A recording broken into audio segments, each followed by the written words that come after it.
नाज़रीन करामी, कारून हज़रत मूसा अलैहिस्सलाम के चाचा यसहा का बेटा था। बहुत ही शकील और खूबसूरत आदमी था, इसलिए लोग इसके हस्ने जुमाल से मुतासिर होकर इसको मुनव्वर कहा करते थे।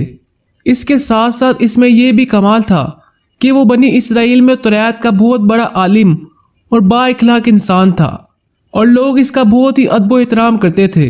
लेकिन बेशुमार दौलत इसके हाथ में आते ही उसके हालात में एक तगय्युर पैदा हो गया और सामरी की तरह मुनाफिक होकर हज़रत मूसा अलैहिस्सलाम का बहुत बड़ा दुश्मन हो गया और आला दर्जे का मुतकब्बिर हो गया। जब ज़कात का हुक्म नाजिल हुआ तो उसने हज़रत मूसा अलैहिस्सलाम के रूबरू ये आहद किया कि वो अपने मालों में से 1000वां हिस्सा ज़कात का निकालेगा। मगर जब उसने मालों का हिसाब लगाया तो एक बहुत ही बड़ी रकम ज़कात की निकली।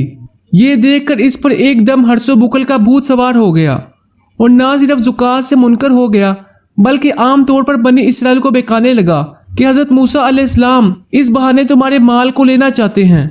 यहाँ तक कि हज़रत मूसा अलैहिस्सलाम को लोगों से बरगिश्ता करने के लिए उस खबीस ने यह गंदी और घिनौनी चाल चली कि एक औरत को बहुत ज़्यादा मालो दौलत देकर आमादा कर लिया कि वो आप पर बदकारी का इल्ज़ाम लगाए।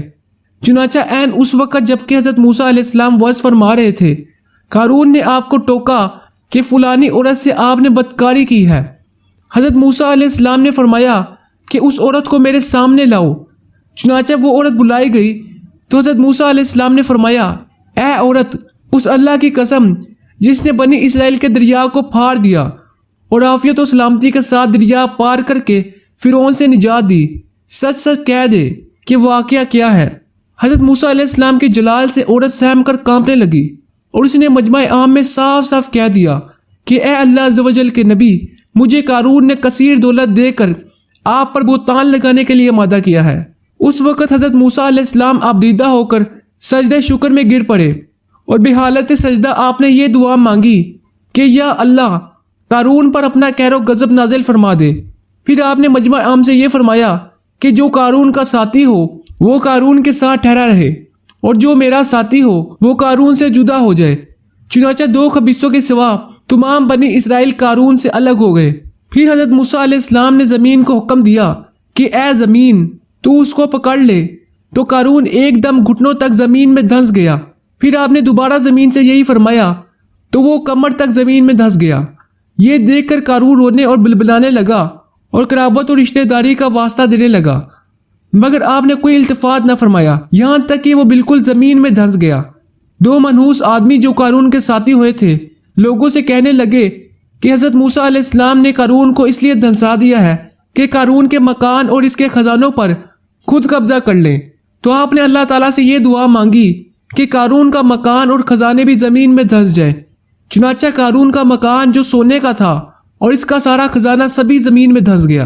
कुरान मजीद में सूरह अल कसस में है, बेशक कारून मूसा की कौम से था, फिर उसने इन पर ज़्यादती की और हमने इसको इतने खजाने दिए जिनकी कुंजियाँ एक ज़ोर आवर जमात पर भारी थी।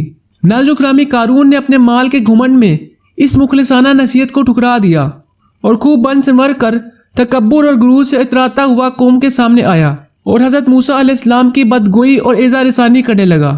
इसका नतीजा क्या हुआ, इसको कुरान की ज़ुबानी सुनिए। तो हमने इसे और इसके घर को ज़मीन में धंसा दिया। इसके पास कोई जमात न थी कि अल्लाह से बचाने में इसकी मदद करती और ना वो बदला ले सका। नाज़रीन करामी, ये इबरतनाक वाक़या हमें ये दर्स देता है कि अगर अल्लाह ताला मालो दौलत अता फरमाए तो उस फ़र्ज़ को लाजिम जाने कि अपने अमवाल की ज़कात अदा करता रहे और हरगिज़ अपने मालो दौलत पर गुरूर और घमंड करके ना उतराए।